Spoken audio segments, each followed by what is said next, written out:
ಪ್ರೀತಿಯುಳ್ಳ ದೇವರ ಮಕ್ಕಳೇ, ಪುನರುತ್ಥಾನವು ಜೀವವೂ ಆಗಿರುವ ಯೇಸು ಕ್ರಿಸ್ತನ ನಾಮದಲ್ಲಿ ನಿಮ್ಮೆಲ್ಲರನ್ನ ವಂದಿಸುತ್ತೇನೆ. ಈ ದಿನದ ದೇವರ ವಾಕ್ಯ ಆದಿಕಾಂಡ 39:21 ವಚನ. ಆದರೂ ಯೆಹೋವನು ಯೋಸೇಫನ ಸಂಗಡ ಇದ್ದು ಅವನ ಮೇಲೆ ಕೃಪೆಯನ್ನಿಟ್ಟು ಅವನಿಗೆ ಸೆರೆ ಯಜಮಾನನ ಬಳಿಯಲ್ಲಿ ದಯೆ ದೊರಕುವಂತೆ ಮಾಡಿದನು. ಪ್ರಿಯರೇ, ಯಾಕೋಬನ 12 ಮಕ್ಕಳಲ್ಲಿ ಯೋಸೇಫನು ವಿಶೇಷವಾದವನು. ಆದರೆ ಅವನು ಕಷ್ಟದ ಮತ್ತು ಕಣ್ಣೀರಿನ ಹಾದಿಯಲ್ಲಿ ನಡೆದದ್ದನ್ನು ಸತ್ಯವೇದ ನಮಗೆ ತಿಳಿಸುತ್ತದೆ.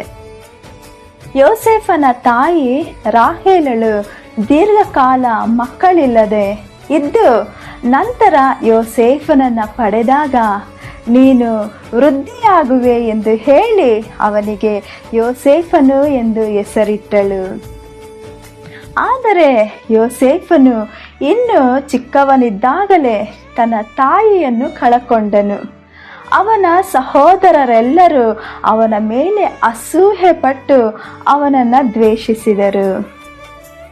ಆದರೂ ಕರ್ತನು ಯೋಸೇಫನ ಜೊತೆಗಿದ್ದು ಅವನ ಸ್ವಪ್ನಗಳ ಮೂಲಕ ಮತ್ತು ದರ್ಶನಗಳ ಮೂಲಕ ಅವನೊಂದಿಗೆ ಮಾತಾಡಿದನು. ಈ ಕಾರಣದಿಂದ ಅವನ ಸಹೋದರರು ಅವನನ್ನು ಮತ್ತಷ್ಟು ದ್ವೇಷಿಸಿ ಕೊಲ್ಲಲು ಪ್ರಯತ್ನಿಸಿದರು. ನಂತರ ಅವನು ಹಳ್ಳಕ್ಕೆ ತಳ್ಳಿದರು ಮತ್ತು ಕೊನೆಯದಾಗಿ ಐಗುಪ್ತ ದೇಶಕ್ಕೆ ಹೋಗುತ್ತಿದ್ದ ಮಿದ್ಯಾನರಿಗೆ ಅವನನ್ನು ಮಾರಾಟ ಮಾಡಿದರು. ಐಗುಪ್ತ ದೇಶಕ್ಕೆ ಹೋದಾಗಲೂ ಅವನಿಗೆ ಸಂಕಟಗಳು ಮತ್ತು ಸುಳ್ಳು ಆರೋಪಗಳು ಎದುರಾದವು. ಅವನನ್ನು ಸೆರೆಮನೆಗೆ ತಳ್ಳಲಾಯಿತು. ಆದರೆ ಕರ್ತನು ಅವನನ್ನು ಸೆರೆಮನೆಯಿಂದ ಎತ್ತಿ ಅರಮನೆಗೆ ನಡೆಸಿ ಫರೋಹನ ರಾಜ್ಯದಲ್ಲಿ ಅಧಿಕಾರಿಯನ್ನಾಗಿ ಮಾಡಿದನು. ಬರಗಾಲದ ಸಮಯದಲ್ಲಿ ಅವನು ಅನೇಕ ಜನರನ್ನು ಮತ್ತು ತನ್ನನ್ನು ದ್ವೇಷಿಸಿದ ತನ್ನ ಸಹೋದರರನ್ನು ಹಾಗೂ ತನ್ನ ಇಡೀ ಕುಟುಂಬವನ್ನು ಪೋಷಿಸಿದನು. ಅದೇ ರೀತಿ ಯೋಸೇಫನಿಗಿಂತಲೂ ದೊಡ್ಡವರು ನಮ್ಮ ದೇವರಾಗಿರುವಂಥ ಕರ್ತನು. ನಿಮ್ಮ ಮೇಲೆ ಕೂಡ ಕರುಣೆಯುಳ್ಳ ದೇವರು ನಿಮ್ಮನ್ನು ನೆನಪು ಮಾಡಿಕೊಳ್ಳುತ್ತಾರೆ. ನಿಮ್ಮ ಕಷ್ಟದ ದಿನಗಳನ್ನು ಮತ್ತು ದುಃಖದ ದಿನಗಳನ್ನು ಬದಲಾಯಿಸಿ ನಿಮ್ಮ ಜೊತೆಗಿದ್ದು ಎಲ್ಲ ಜನರಿಂದ ನಿಮಗೆ ಕೃಪೆ ದೊರಕುವಂತೆ ಮಾಡಿ ನಿಮ್ಮನ್ನು ಆಶೀರ್ವದಿಸುತ್ತಾರೆ.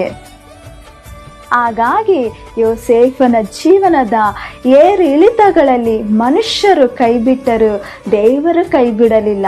ಅಂತಿಮವಾಗಿ ಗೌರವದ ಸ್ಥಾನಕ್ಕೆ ಏರಿಸಿದರು.